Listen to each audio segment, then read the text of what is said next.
Hi, good morning. My name is Robert, and today I'm going to be doing my first video log, and it's about the three things that every person who wants to be a technical support agent needs to know. Now, personally, I feel confident about talking about the technical support side stuff about the call center industry.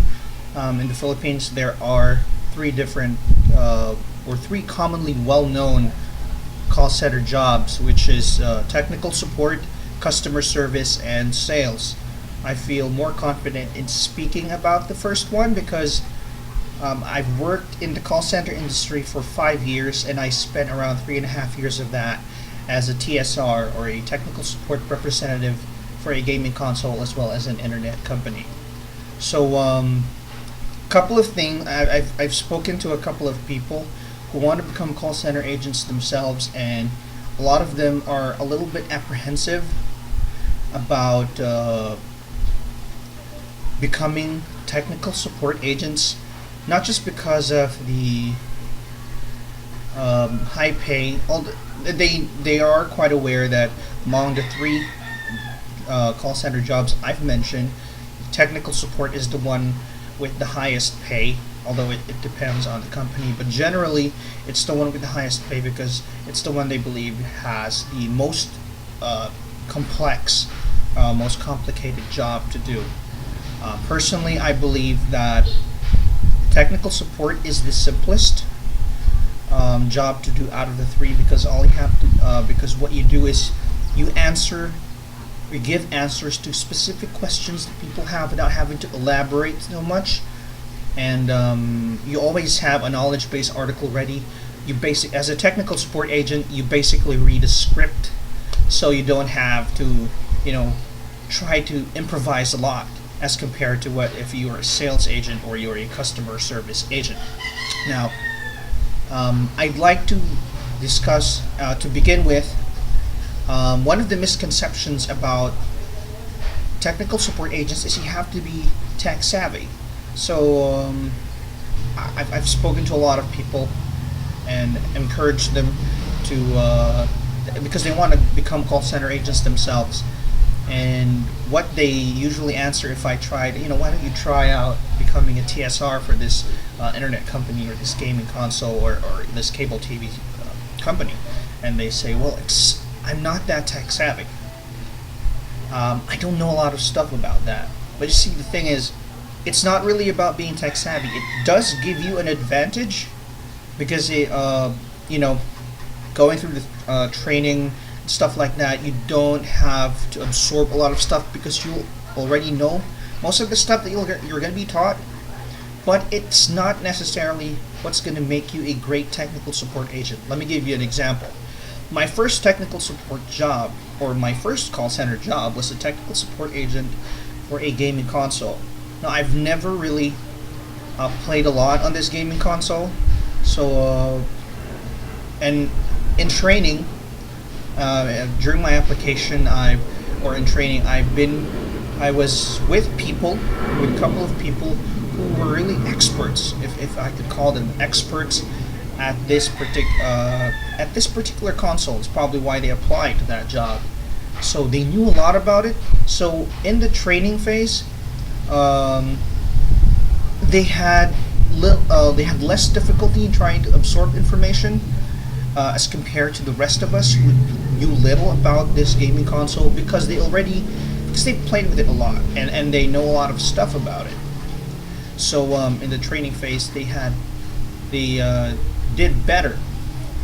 But the surprising thing is that when we went to operations, I found that some of these people, well, not everybody, some of these so-called experts in that field, in this gaming console, were not able to successfully relay information. They had problems with trying to help the customers out, with trying to help the clients out, because they had difficulty trying to tell the customers what to do.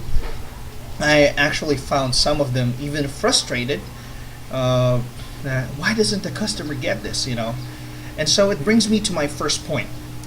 As a technical support agent, it is a plus that you are tech savvy, but it's not everything. the most important thing about being a technical support agent is how you can disseminate technical information to customers in a way that they would understand. This is especially true for um, internet companies, or technical support jobs for internet companies. 80, perhaps around 70 to 80% of the people that you're going to be speaking to over the phone will have no idea about the things that you're going to be talking about. So it's really important that you will be able to relay what you know, the technical knowledge that you know, in such a way, in a layman's terms, so that they be able to apply what you said and resolve their problem. Now, good example of this would be uh, networking issues. Now, I am not kidding about this. Almost around 60, 70, or 80% of people that I talk to over the phone is not really that familiar with accessing LAN properties of the computer. So as a technical support agent, yeah, you probably would know that because you've been trained or you've had first-hand knowledge about it, but it's not really what you know that helps the customer out. It's how you tell them. So I've had customers, and this is literally, this is true, okay?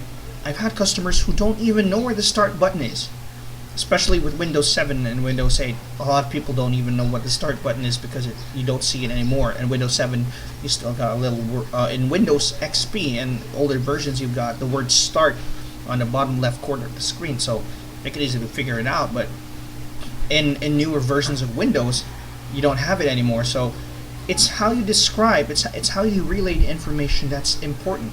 So the first point that I want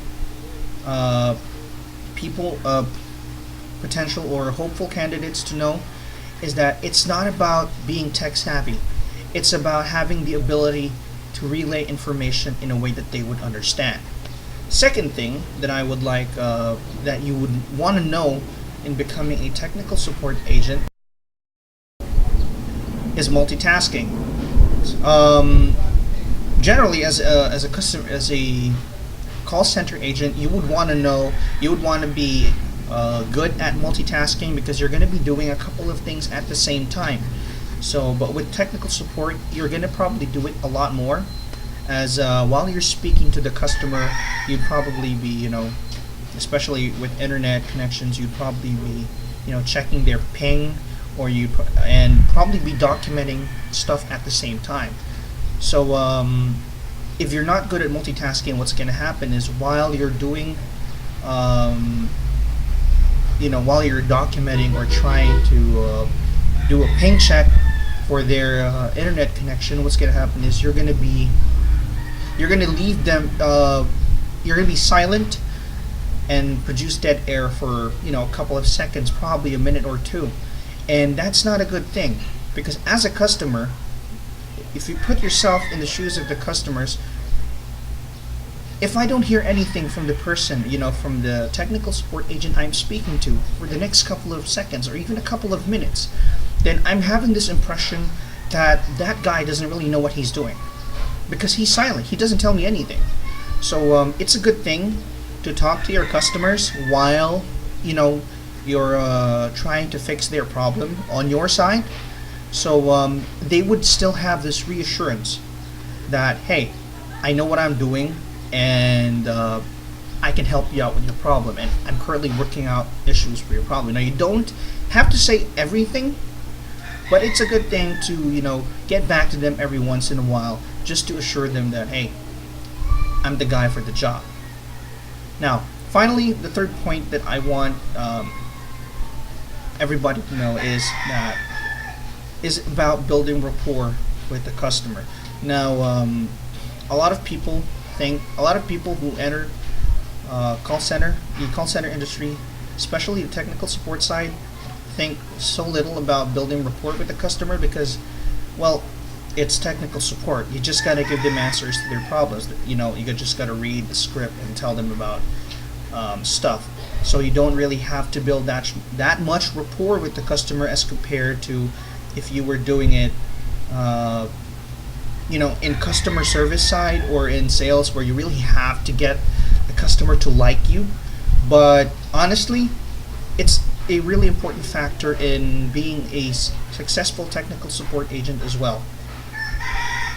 Um, you see, when a customer calls you, they're having problems with their computer, with their network, or with their console games and stuff like that.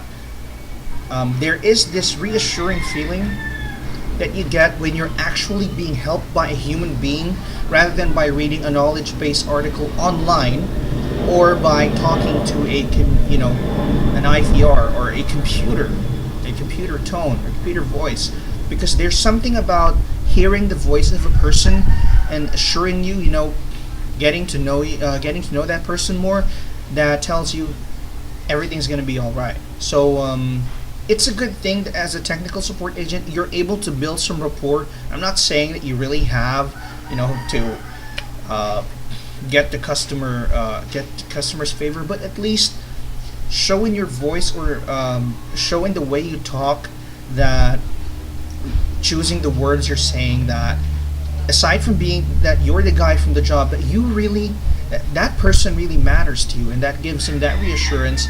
And it also gives a plus factor to the company overall, because that not only if you are able to solve this problem, not only will that person think of the company as effective in solving problems, but they also would feel more valued, which in turn would make them more loyal to your company. So basically, those are the 3 points, just in a nutshell. So first thing is, you don't have to be tech savvy, but you have to know how to relay information to the customer in a way they would understand. So that's the first point. The second point is that you have to learn to multitask. And the third point is you have to build rapport with the customer. So I hope that this video has helped you. And if you're aspiring to become a good technical support agent, I hope that these 3 points will help you achieve that dream. So once again, this is Robert, and you have a great day.